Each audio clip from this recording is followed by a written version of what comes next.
السلام علیکم ورحمۃ اللہ وبرکاتہ۔ ہماری قرآن کی تفسیر کا لیسن نمبر 57 ہے شروع سے، اور ابھی ہم پہنچے ہوئے سورہ المائدہ کی آیت نمبر 1 پر۔ تو انشاءاللہ شروع کرتے ہیں۔ اعوذ باللہ من الشیطان الرجیم، بسم اللہ الرحمن الرحیم۔ یا ایھا الذین آمنوا اوفوا بالعقود احلت لکم بہیمۃ الانعام الا ما یتلی علیکم غیر محل الصید وانتم حرم ان اللہ یحکم ما یرید۔ مائدہ ہم جو ہے تھوڑا سا اس کے بارے میں ہم جانتے ہیں۔ قرآن کی 5 سورت ہے یہ، اور یہ مدنی سورہ ہے۔ تو قرآن کے جن لوگوں نے مختلف چیزوں پر باتوں پر غور کیا ہے تو پتہ چلا کہ قرآن میں جو صورتیں ہیں مکی اور مدنی صورتوں کے گروپ بنے ہوئے ہیں، جیسے کہ قرآن میں ترتیب میں رکھی گئی، اور پھر کچھ مکی صورتوں کا ایک گروپ آیا، پھر دوبارہ مدنی صورتوں کا آیا۔ تو یہ جو پہلا مدنی صورتوں کا گروپ تھا وہ یہاں پر ختم ہو رہا ہے، سورہ بقرہ سے شروع ہوا، مائدہ پر ختم ہو رہا ہے۔ تو یہ پہلے گروپ کی آخری سورہ ہے۔ اس کے بعد سورہ انعام جو ہے وہ مکی سورہ ہے، پھر مکی صورتوں کا گروپ شروع ہوگا۔ ہم اس میں سورہ مائدہ میں کیا خاص بات ہے کہ یہ جو ہے اس میں یہ ایسے وقت پہ نازل ہوئی ہے کہ اس میں جو احکامات ہیں وہ تکمیل کرنے والے احکام ہیں۔ جیسے کہ اگر قرآن میں سورہ بقرہ اور سورہ آل عمران میں کوئی حکم آیا، حلال حرام کا کوئی حکم آیا، تو اس کو فائنل شیپ جو ہے وہ سورہ مائدہ میں دے دیا گیا۔ تو گویا کہ حلال حرام کے بارے میں پیچھے سے کوئی آیت میں سے پڑھتا ہے حکم، سورہ مائدہ میں اگر یہ بات آ گئی تو وہی فائنل حکم ہے، ٹھیک ہے۔ یعنی سورہ مائدہ کی جو آیات ہے وہ ثابت رہنے والی ہیں، اور وہ ہو سکتا ہے کہ کچھ آیات اگر منسوخ ہوئی ہو تو سورہ مائدہ کی آیات پھر اس میں جو حکم احکامات آئے وہ منسوخ نہیں ہوئے۔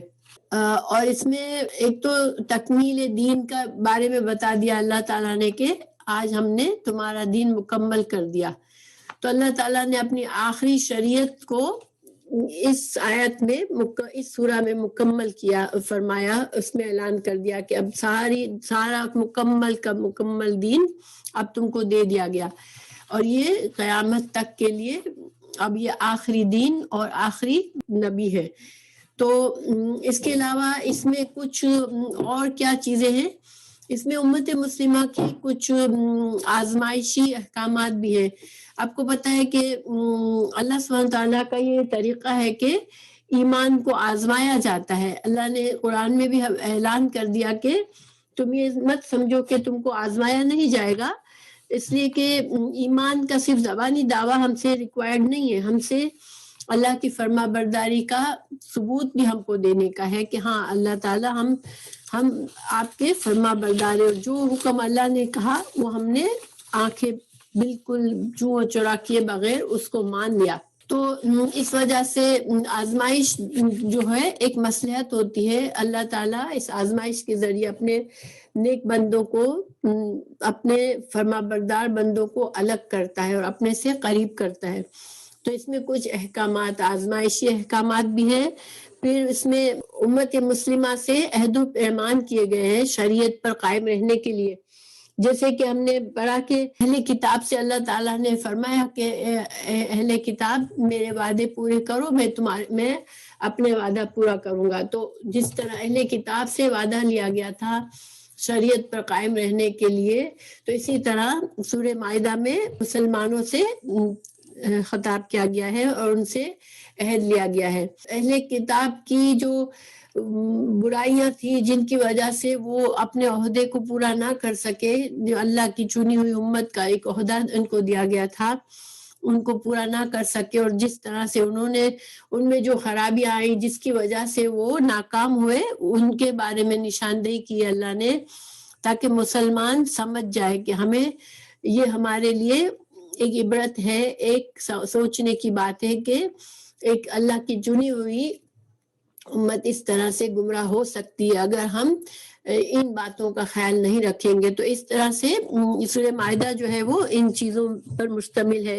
جو ہے اہل کتاب کی جو واقعات اور باتیں بتائی گئی ہیں وہ ایک طرح سے امت مسلمہ کو بھی سمجھانے کے لیے ہے کہ تم کو یہ مسٹیکس نہیں کرنی ہے، تم کو اپنا عہدہ اچھی طرح سنبھالنا ہے. پھر عیسائیوں کو بھی اس میں اینڈ میں دعوت اسلام دی گئی ہے. تو انشاءاللہ ہم شروع کرتے ہیں. اعوذ باللہ من الشیطان الرجیم، بسم اللہ الرحمن الرحیم.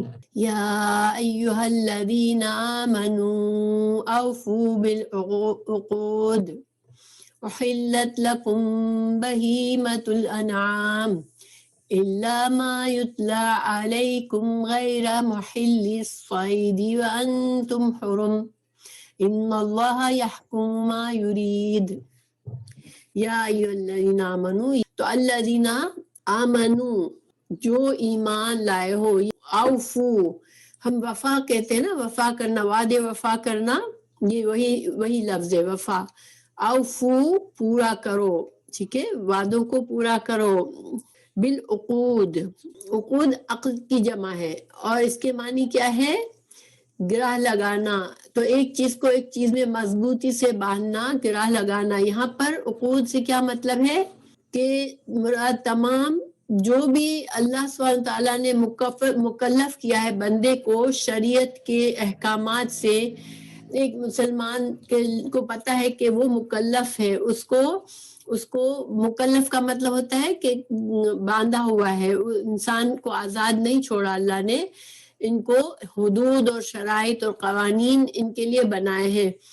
تو جن قواعد کے لیے اس کو پابندی ہے کہ اب اس پابندی کو پورا کرنا ہے، تو یہاں مراد جو ہے وہ شرائط کے احکامات اور دین میں جو تعلیم بندوں کو دی گئی وہ لازمی اور ضروری ہے اس پر قائم رہنا.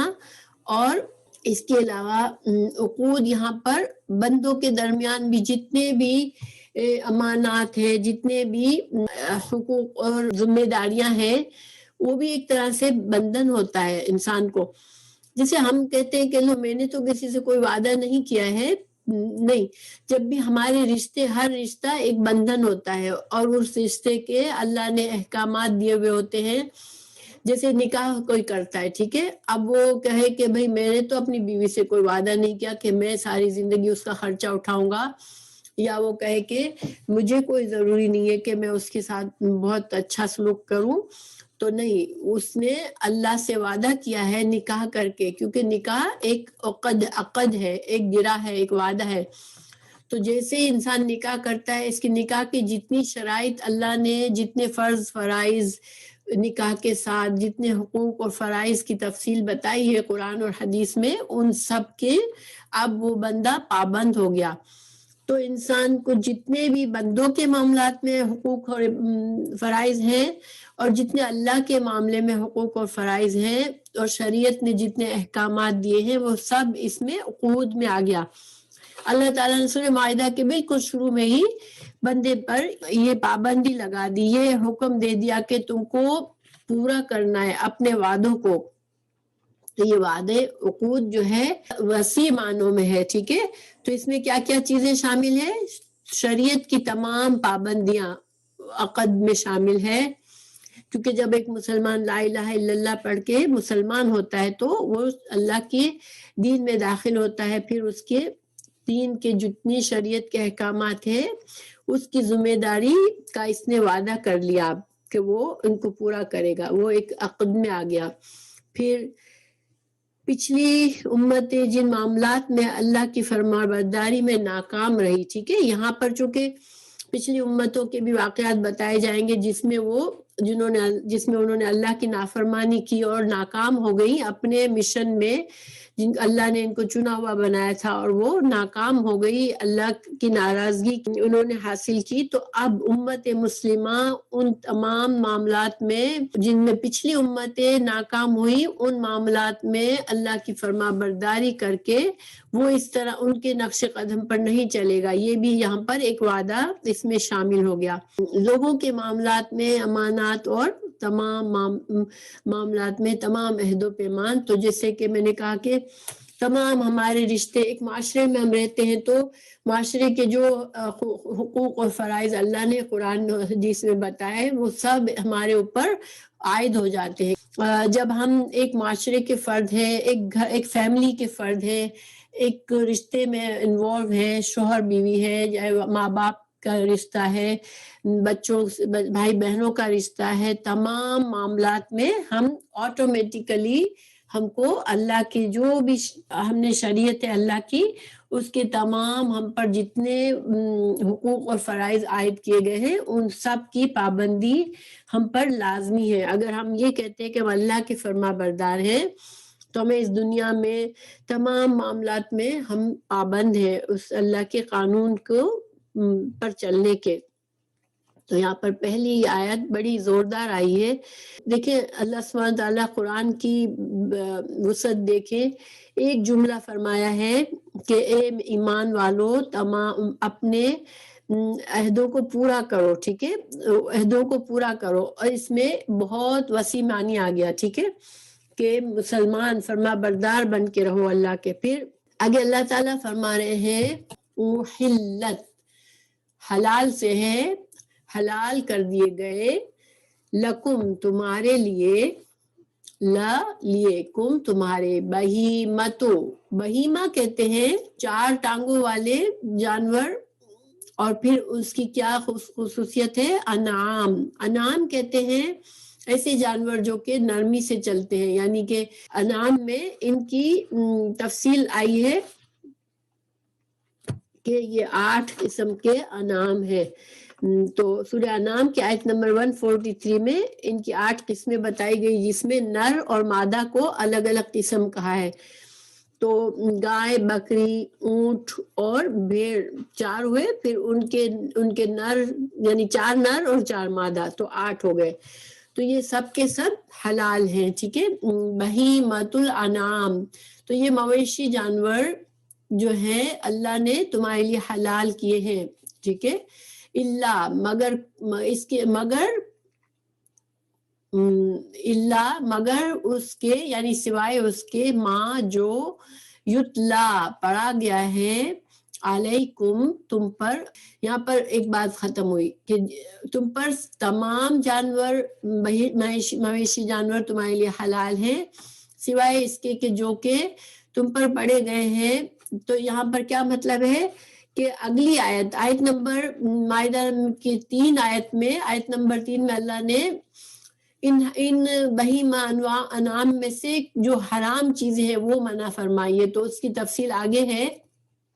یعنی کہ ایک انسان، آپ کو پتہ ہے کہ بکری حلال ہے مگر پہلے سے مر گئی ہو، ذبح نہ کی ہوئی ہو، تو پھر وہ حرام ہوتی ہے۔ تو اس طرح کی تفصیل آگے آئے گی کہ بہیمہ میں کیا حرام ہے، ٹھیک ہے۔ تو اللہ تعالیٰ فرمانے کہ تمام، یہاں پر ایک عام حکم دے دیا گیا کہ تمام بہیمۃ الانعام تمہارے لیے حلال ہے۔ اب اس کے اندر جو ٹیکنیکل باتیں ہیں وہ اگلی آیت نمبر 3 میں اللہ نے فرمائی ہیں۔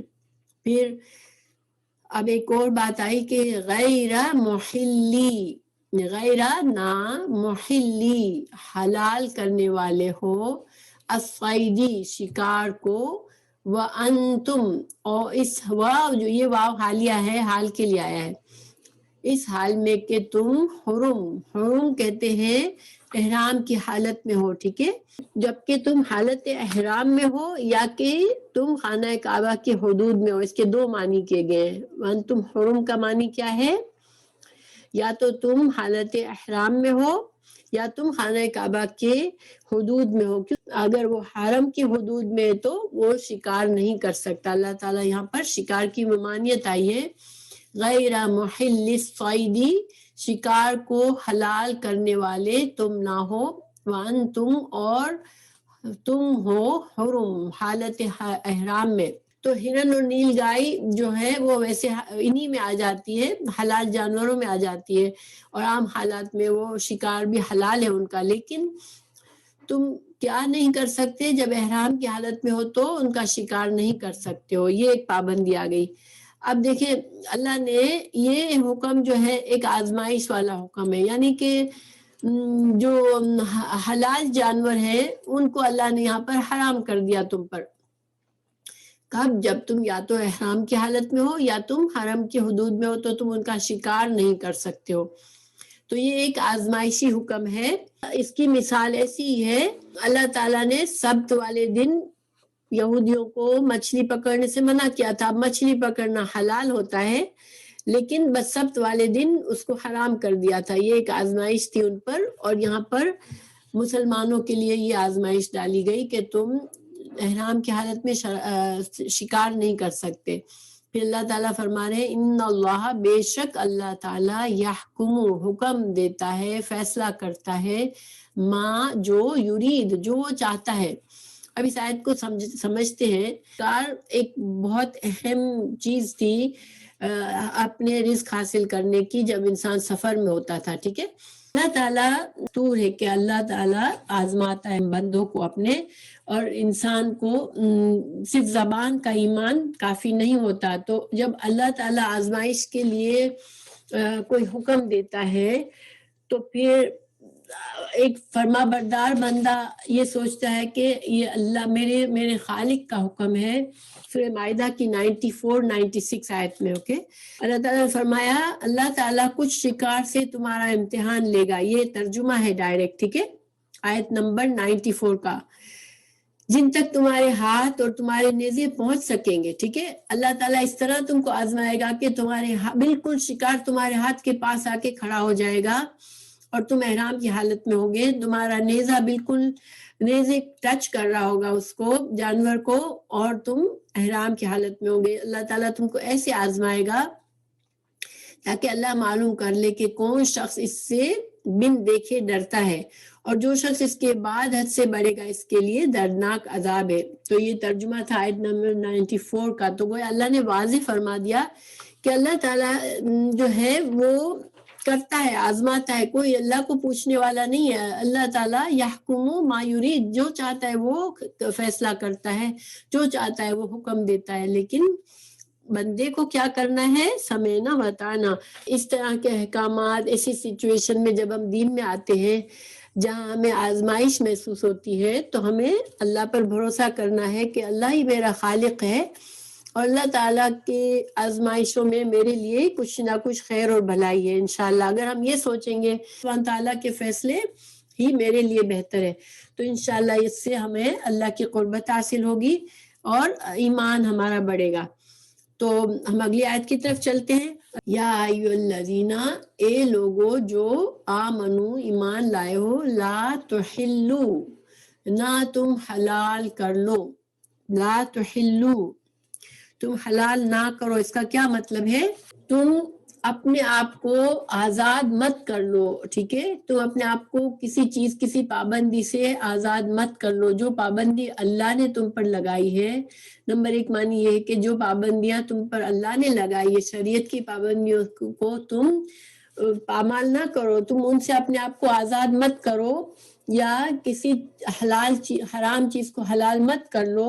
کسی اللہ کے نے جس چیز کو عزت دی اس کی بے عزتی مت کرو. اللہ نے جس کو حرمت والا بنایا اس کی حرمت کو خراب مت کرو. یہ سارے معنی اس میں. ٹھیک ہے، تو لا تحلو، نہ تم حلال کر لو، شعائر اللہ، شاعر شعیرہ کی جمع ہے، شعیرہ کی جمع ہے. ٹھیک ہے، شعیرہ کیا ہوتی ہے؟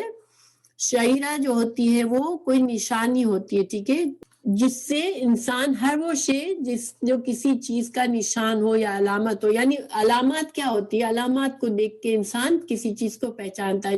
ہر وہ چیز جو دنیا میں ہمیں اللہ سبحانہ تعالیٰ کی یاد دلائے، اللہ کی پہچان کرائے، وہ شاعر اللہ اس کو ہم کہہ سکتے ہیں.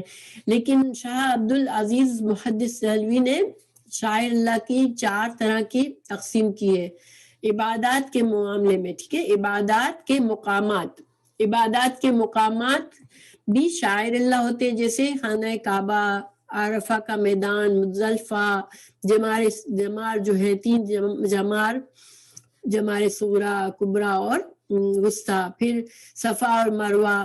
اسی طرح نمبر 2 زمانے، عبادات کے زمانے جو ہے وہ بھی شاعر اللہ ہے. جیسے رمضان کا مہینہ، یہ زمانہ ہے جس میں انسان روزے رکھتا ہے، یہ بھی شاعر اللہ ہے. اسی طرح حرم کے مہینے جو جو حج کے مہینے ہوتے ہیں وہ شعائر اللہ ہوتے ہیں. عید الفطر شعائر اللہ ہے، عید الاضحیٰ، پھر جمعے کا دن شعائر اللہ ہے، ایام تشریق شعائر اللہ ہے.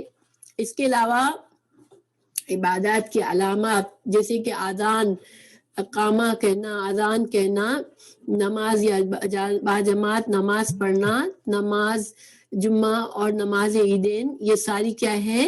علامات عبادات ہے. ان سے کوئی نماز پڑھ رہا ہوتا تو اس کو دیکھ کو ہمیں اندازہ ہو جاتا ہے، کوئی اٹھ رہا ہے، کوئی رکوع کر رہا ہے، کوئی سجدہ کر رہا ہے، تو ہمیں اندازہ ہو جاتا ہے کہ وہ اللہ کی عبادت کر رہا ہے، تو وہ شاعر اللہ ہے، یعنی کہ اللہ کی نشانی ہو گئی. وہ بھی لا تحلوا شعائر اللہ، تم حلال نہ کر لو اللہ کی شاعر کو، ولا اور نہ الشہر الحرام، شہر الحرام کو بھی، اس کی حرمت کو بھی پامال نہ کرو. شہر حرام 4 ہیں، 4 مہینے ہمیں پتہ چلتا ہے کہ وہ حرام مہینے یعنی کہ حرمت والے مہینے ہیں.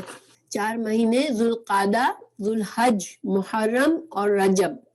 ٹھیک ہے، یہ 4 مہینوں میں جنگ کرنا جو ہے یہ بے حرمتی ہے ان مہینوں کی. پھر ولل ہدیہ، ہدیہ کیا ہوتی ہے؟ پہلے زمانے میں لوگ جانور لے کر بھی جاتے تھے، تو جو لوگ جانور قربانی کا لے کر جاتے تھے اس جانور پر نشانی لگاتے تھے تاکہ لوگوں کو دور سے ہی پتہ چل جائے کہ یہ جانور جو ہے وہ محترم جانور ہے، یہ قربانی کا جانور ہے. اونٹوں کو شعار کرتے تھے، یعنی شعار کیا ہوتا ہے؟ اونٹ کے کوہان پر چھوٹا سا ایک زخم لگا کے اس کے خون کو اس کے کوہان پہ پھیلا دیتے تھے. جو جانور کے گلے میں پٹا دیکھ کے لوگوں کو پتا ہوتا تھا کہ یہ جانور قربانی کا ہے. تو اللہ تعالیٰ نے یہاں منع فرمایا کہ ان کو ان کی جگہ کہاں ہوتی تھی قربانی کی؟ حرم شریف میں. تو ان کو حرم شریف پہنچنے دو، ان کو نہ روکو.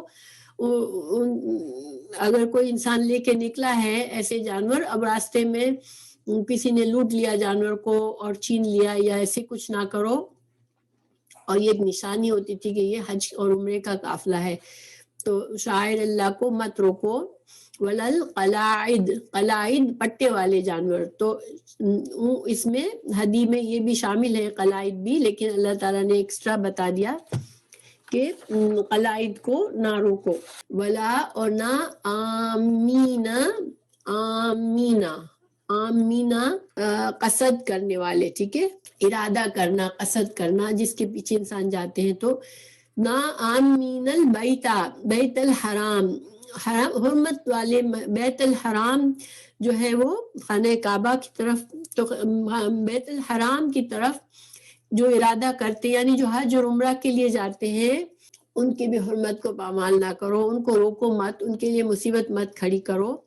یبتغونا، کیونکہ وہ چاہتے ہیں، وہ تلاش میں ہوتے، باغا یا بغی سے ہے، وہ تلاش کر رہے ہوتے ہیں فضل من ربہم، اپنے رب کا فضل تلاش کر رہے ہوتے ہیں، ورضوانا اور رضامندی.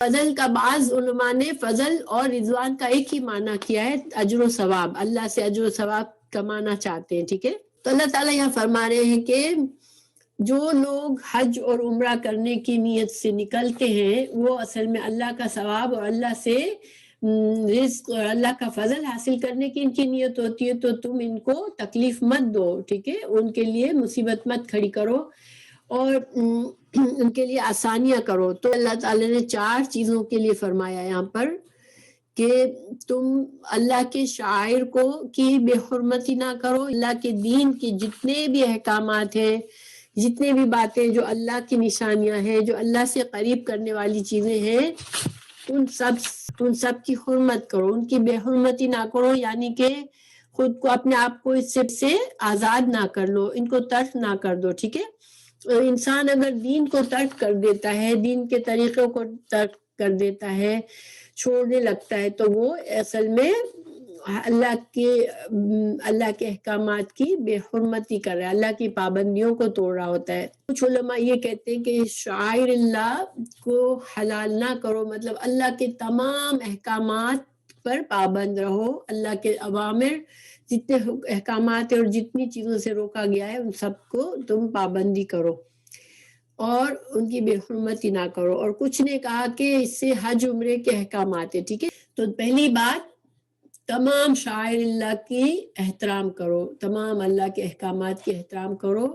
پھر اس کے علاوہ شہر حرام میں جنگ نہ کرو، ان چیزوں سے بچو جو منع کیا گیا ہے۔ پھر قربانی کے جانوروں کے ساتھ صحیح سلوک کرو، ان کو روکو مت، ان کو ان کی قربان گاہ تک آسانی سے پہنچنے دو، اور جو حج عمرہ کے لیے جو لوگ نکلے ان کے راستے میں رکاوٹیں مت کرو، ٹھیک ہے۔ یہ ساری باتیں یہاں پر اللہ نے ہمیں فرمائی ہے۔ پھر آگے اللہ تعالیٰ فرما رہے کہ وَإِذَا، اور جب حلل تم، حلال ہو جاؤ تم، حلال ہو جاؤ سے مطلب کیا ہے کہ تم احرام سے، اب احرام اتر گیا، تمہارے سارے کام حج کے ہو گئے، اب تمہیں احرام اتارنا ہے، احرام کی پابندیوں سے تم آزاد ہو گئے، ٹھیک ہے۔ حلال ہونا کیا ہے؟ پابندیوں سے آزاد ہونا، گرہ کھل جانا، یعنی کہ جتنی پابندیاں تم پر ڈالی گئی تھی احرام کی حالت میں، اب تم اس سے آزاد ہو گئے تو تم حلال ہو گئے، ٹھیک ہے۔ حلال ہو جاؤ تم، فاصطادوا، تو شکار کرو۔ احرام کی حالت میں منع فرمایا تھا اللہ نے، تو اب تم کو اجازت ہے، احرام اتارنے کے بعد اب تم شکار کر سکتے ہو، یعنی اب پہلا حکم آ گیا پھر سے، جن حلال جانوروں کا شکار تم کر سکتے ہو اب تم کو اجازت ہے۔ پھر آگے اللہ تعالیٰ ایک اور بات بتا رہے ہیں، ولا، اور نہ، یجرمنکم، جرم آمادہ کرنا، کسی چیز پر اکسانا، تمہیں نہ آمادہ کر لے کیا چیز، شنآن، دشمنی، تمہیں دشمنی پر آمادہ نہ کر لے کیا چیز، قوم کی دشمنی، ٹھیک ہے، کسی قوم کی دشمنی تمہیں آمادہ نہ کر لے، ان، یہ کہ یصدوکم، کیونکہ انہوں نے تم کو روکا تھا، ان سے، المسجد، مسجد، الحرام، حرام سے۔ پہلا عمرہ کرنے کے لیے رسول اللہ صلی اللہ علیہ وسلم نکلے تھے تو قریش نے روک دیا تھا، حالانکہ مسلمان بغیر اسلحے کے گئے تھے، احرام کی حالت میں تھے، جانور ساتھ تھے، مگر قریش نے ان کو عمرہ نہیں کرنے دیا تھا، جو کہ اس زمانے کے لحاظ سے بھی بہت بڑا جرم تھا، اس لیے کہ یہ قانون تھا کہ کسی کو بھی حج اور عمرہ سے نہ روکا جائے، مگر انہوں نے مسلمانوں کو روکا تھا۔ تو اب چونکہ سورہ مائدہ بعد کی صورت ہے، جب مکہ فتح ہو چکا، جیسے کہ مکہ فتح ہو چکا اب، اور اب مسلمان جو دین کامل ہو رہا ہے، مکمل ہو رہا ہے، تو اب مسلمان یہ نہ سوچے کہ ان لوگوں نے ہمیں روکا تھا چونکہ، تو اب ہم مضبوط ہیں تو ہم ظلم کر لیں، ٹھیک ہے، ہم ان پر اب ان کا بدلہ لے لیں، ان، یہ کہ تعتدوا، تم زیادتی کرو۔ اللہ تعالیٰ فرما رہے کہ تم اب زیادتی مت کرنا، اس جو کہ ظاہر یہ بہت بڑا وہ تھا کہ ان کو روکا گیا تھا، تو بڑا غصہ تھا لوگوں کو، بہت افسوس ہوا تھا مسلمانوں کو، اور بہت ناجائز ان کے ساتھ عمل کیا گیا تھا۔ تو تمہیں مشرکین نے 6 ہجری میں پہلے روکا تھا مسجد حرام میں جانے سے پہلے، تو اب 7 ہجری میں وہ لوگ دوبارہ گئے تھے اور اپنا قضاء عمرہ کیا تھا پورا۔ تو اللہ تعالیٰ نے فرمایا کہ تم اب اس دشمنی میں، اس غصے میں تم دشمنوں کے ساتھ زیادتی مت کر لینا۔ وَتَعَاوَنُوا، دیکھیں اسلام انسان کو، مسلمانوں کو ہر طرح کے فساد سے بچاتا ہے کہ بے وقت بے موقع کسی سے بھی مت لڑو، اگر حالانکہ انہوں نے بڑا جرم کیا تھا تمہارے ساتھ، پھر بھی اللہ نے فرما دیا کہ تم زیادتی مت کرنا۔ اسلام میں بدلہ الاؤڈ ہے، مگر جتنا تمہارے ساتھ کیا گیا بس اتنا، ٹھیک ہے، اور معاف کر دو تو بہت بہتر ہے، لیکن اگر جو مظلوم ہے وہ موقع ملنے پر خود ظالم بن جاتا ہے تو یہ اسلام اس کی اجازت نہیں دیتا۔ پھر آگے اللہ تعالیٰ فرما رہے تعاونوا، تعاون کرنا، اردو میں بھی بولتے ہیں نا، ایک دوسرے کی مدد کرنا، عین واو نون روٹ ورڈ ہے اس کا، تعاونوا، ایک دوسرے کے تعاون کرو، ایک دوسرے کی مدد کرو، البر، نیکی پر، البر، نیکی کے کام، تمام نیکی کے کام، والتقوی، اور تقوی پر، یعنی کہ جب کوئی تقوی اور نیکی کا بڑا کام ہو رہا ہو تو تم اس میں اپنا حصہ ڈالو، تم مدد کرو، ولا اور نہ تعاونو تم تعاون کرو، علی الاسم گناہ کے کام پر، والعدوان اور زیادتی کے کاموں پر۔ یہ ایک بہت بڑا اہم اصول ہے اس آیت میں کہ اسلام ہمیں کیا سکھاتا ہے کہ ہم کسی ظالم کا مدد نہ کریں، کسی زیادتی والے غلط کام میں ہم اپنا حصہ نہ ڈالیں۔ اسلام ہمیں سکھاتا ہے کہ ظالم کا ساتھ مت دو، چاہے کوئی بھی ہو۔ ایک حدیث ہے رسول اللہ صلی اللہ علیہ وسلم نے فرمایا اپنے بھائی کی مدد کرو، خواہ وہ ظالم ہو یا مظلوم۔ تو ایک آدمی نے عرض کی اے اللہ کے رسول، جب وہ مظلوم ہو میں اس کی مدد کروں گا، لیکن اگر وہ ظالم ہو تو پھر میں اس کی کس طرح مدد کروں؟ فرمایا اس وقت اس کی مدد یہ ہے کہ اسے ظلم سے روکو، یعنی کہ ظالم کو اس کے ظلم سے روکنا، یہ مدد کرنا ہے اس کی، کہ وہ انسان اپنے غصے میں، غیظ میں، غضب میں اگر ایک انسان زیادتی کر رہا ہے کسی پر، اگر وہ دوسرا بندہ اس کو شے دے گا یا خاموش رہے گا تو وہ سمجھے گا کہ میں صحیح کر رہا ہوں، لیکن اگر دوسرا بندہ آ کے اس کو کہے گا کہ تم یہ غلط کر رہے ہو تو وہ شاید سوچے گا کہ ہاں میں کہیں غلط تو نہیں کر رہا۔ یہ بخاری کی حدیث ہے، ٹھیک ہے۔ تو یہ ایک اصول ہے اسلام کا کہ اچھے خیر کے بھلائی کے کاموں میں ایک دوسرے سے مدد کرو، ایک دوسرے کو تعاون کرو، اور جو انسان تعاون کرتا ہے اس کا وہی اجر و ثواب ہوتا ہے جو نیکی کرنے والے کا ہوتا ہے۔ اور برائی کے کاموں میں، ایک دوسرے پر زیادتی کرنے کے کاموں میں، گناہ کے کاموں میں کسی کو ساتھ مت دو، ورنہ تمہارا گناہ وہی ہو جائے گا۔ کہ ہمارا دین ہمیں کیا سکھاتا ہے کہ تمام عہد پورے کریں، تمام ہر چیز کی ذمہ داریوں کو سمجھے، اپنی ذمہ داریوں کو سمجھے، ایز اے مسلمان، ایز اے معاشرے کا ایک حصہ، ایز فیملی کا ایک ممبر کے طور پر، ایک اللہ کے بندے کے طور پر تمام طریقوں سے ہم اپنی ذمہ داریوں کو سمجھے اور اپنے ان تمام حقوق کو، تمام وعدوں کو پورا کرے جو کہ زبان سے نہیں کیے تب بھی ہمارے اس رشتے کی وجہ سے ہم پر عائد ہو جاتے ہیں، جو اللہ کے تمام احکامات ہم پر عائد ہو جاتے ہیں ان کی ہم پابندی کریں، اپنے عہد و پیمان کو پورا کریں۔ اور دوسرا یہ کہ اللہ کے شعائر کی بے حرمتی نہ کریں، اللہ کے احکامات کو پیٹھ کے پیچھے نہ ڈال دیں، اور جو ہے جتنی بھی چیزیں اللہ نے بنائی ہیں، جو عبادات کے مقامات ہیں، جو پاکیزہ جگہیں ہیں، جو بھی اوقات ہیں، جو اللہ کے عبادات کے اوقات ہیں، ان سب کی عزت کریں، ان کا احترام کریں اور ان کو ترک نہ کریں، ان کو اپنائیں۔ اور پھر جو ہے ایک دوسرے کو، ایک معاشرے میں، ایک گھر میں، ایک یعنی کہ کسی بھی طرح سے اللہ کے بندے ہو کہ اس دنیا میں تم اس طرح ہو کہ نیکی کے کاموں میں صرف ساتھ دو، اچھے کاموں میں لوگوں کا تعاون کرو اور برائی کے کاموں میں نہ ساتھ دو۔ تو یہ پورا کا پورا دین اللہ تعالیٰ نے ان 2 آیات کے اندر ہم کو ایک خاکہ بتا دیا۔